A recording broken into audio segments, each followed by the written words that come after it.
Hello, my name is Ashley and this is my IOP. I've started the clock. Here we go. So I'm going to be exploring sonnets, particularly comparing and contrasting two of my most favorite sonnet writers, William Shakespeare and Pablo Neruda. They wrote these two sonnets that particularly spoke to the theme of true, raw, honest, and like this gritty kind of love that is authentic, if not necessarily as glamorous as I believe we often want love to be. This idea of a really ethereal and spiritual love that is grounded in fantasy and expectation is not actually the kind of fulfilling love that people, I think, don't even realize that they crave. And I think that Shakespeare and Neruda do a brilliant job of writing about love in two very different ways, using two very different kind of approaches to sonnet writing in order to share with readers and sing the praises of this kind of love that is truly authentic. So to start with, we will have William Shakespeare's Sonnet 130. And I'm going to read with particular emphasis on the lines that I think call attention to just this incredible kind of beauty that clearly is something that many of us would want and crave. And it's also what I'm so drawn to is particularly the imagery, the rich imagery, the visual imagery, the color imagery, the tactile imagery. They're the things of love we want, the smells of love, the touch of love, the sights of love.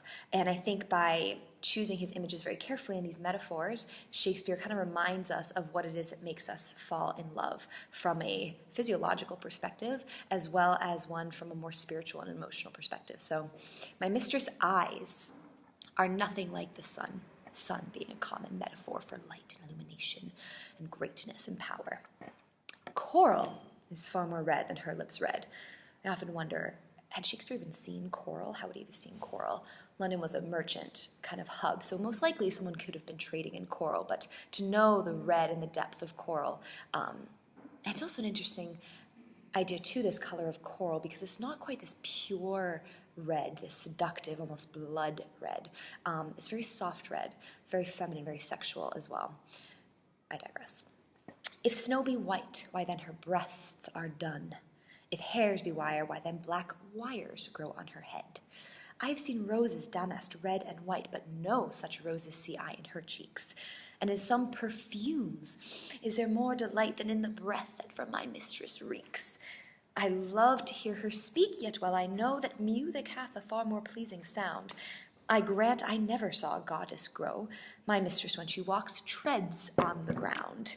And yet by heaven I think my love as rare as any she belied with false compare. Even those words, belied, false compare, it kind of creates a smile with your mouth as you're even saying it. So these are words that Shakespeare intentionally picked to evoke this feeling of like joy at revealing the honesty and the truthfulness of his love. So these ideas of lips, breasts, cheeks, breath, right? These are all very kind of sensual aspects of our body that are usually kind of triggered when we are in love, right? We often say that the eyes are the window to the soul, right? And so the first line, he addresses eyes. And then we have lips, and then we have breasts, and then we have breath. So it's actually kind of going down a person physiologically, right? He does talk about hairs, I suppose, after breath, but we'll ignore that little fact. But the idea, right, he is looking down the scope of a woman. And I love the invocation of heaven at this point because I think most sonnets kind of fall into those traps of being overly ode-like, these really hyperbolic displays and declarations of love that are more fantasy-driven than realistic. A fantasy cannot love you back, but a gritty woman who treads on the ground and wraps you up in her dun-colored breasts is the kind of love that I think Shakespeare is suggesting to us that is lasting and real and pure. To go on with Neruda. So I picked Neruda because he is a bit of a rule breaker. He wrote his sonnets, a collection of sonnets. Sonnet 17 is the one I'm going to be analyzing, and you'll see immediately that they just look different. So if we look at Pablo Neruda's, one, looking at the lines, he does not stick to iambic pentameter. All of the letters on the left-hand side usually should be capitalized when we're analyzing verse, and here you can see he uses enjambment to let his thoughts kind of flow from one into the other in a very seamless way, but technically not sonnet-like. And he also does not adhere to a rhyme scheme, right? So Shakespeare does. He has a very, very classic structure. You see here all the letters are capitalized, indicating pure and true verse. Each line is exactly 10 syllables, and he follows the ABAB, CDCD, EFEF, GG rhyme scheme to a T. This is a very challenging thing to do for any writer, but Shakespeare masters this. Obviously, we don't know how easy it was for Shakespeare to write these sonnets, but I detect they were quite easy since he produced 154 of them in his lifetime. Neruda wrote a short collection, and here's Neruda's sonnet. So again, I often even don't feel comfortable calling it a sonnet because when I read it, you'll see that it doesn't quite capture that rhythm. The only thing that makes Sonnet 17 a sonnet is the fact that it's 14 lines. But to bear with that, Neruda succeeds more so than Shakespeare in his ability to kind of capture the raw and unstructured essence of love. Love does not follow any rules. Love does not stay between the lines like Shakespeare's sonnet does. And so I think were I to choose a poet to more accurately capture the essence of love, it would be Neruda. And his rule breaking is quintessential to his style. And I think that in this instance, it truly excites the senses. And again, like Shakespeare, he is also going to invoke a sense of tactile imagery, of touch. He's going to invoke a sense of a spiritual connection, which actually Shakespeare doesn't do as well. The only kind of sense of spirituality we get from Shakespeare's sonnet is the references to I grant I never saw a goddess go, and by heaven I think my love is rare. So those two invocations of something more higher and spiritual of a connection are really just subtly alluded to in Shakespeare's, but are much more explicit in Neruda's. So here's Neruda's Sonnet 17. I don't love you as if you were a rose of salt, topaz, or arrow of carnations that propagate fire. I love you as love loves certain obscure things, secretly between shadow and the soul. Beautiful like alliteration there, secretly, shadow, soul, just kind of slips out the tongue, and it's like you're about to invoke or reveal a really naughty secret. I love you as a plant that doesn't bloom but carries the light of those flowers hidden within itself, and thanks to your love, the tight aroma that arose from the earth lives dimly in my body. I love you without knowing how or when or from where. I love you directly, without problems or pride. I love you like this because I don't know any other way to love, except in this form, in which I am not, nor are you, so close that your hand upon my chest is mine, so close that your eyes close within my dreams. So again here, we have Neruda doing kind of a step past what Shakespeare's done is he's not just celebrating this ambiguous, challenging, earthy love. And I use the word earthy because of these words, salt and topaz, right? These are really, if you see rock salt, right, this is not like table salt, but rock salt. Several years ago, my father took me to the Salt Cathedral in Bogota, Colombia.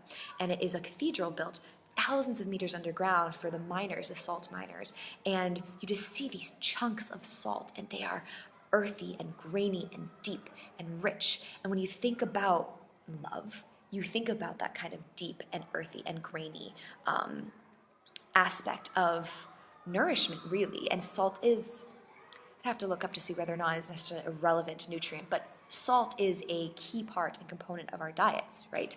Something that we need to survive, to feel, and actually to accentuate taste. Salt, when you add salt to things, it enhances flavor.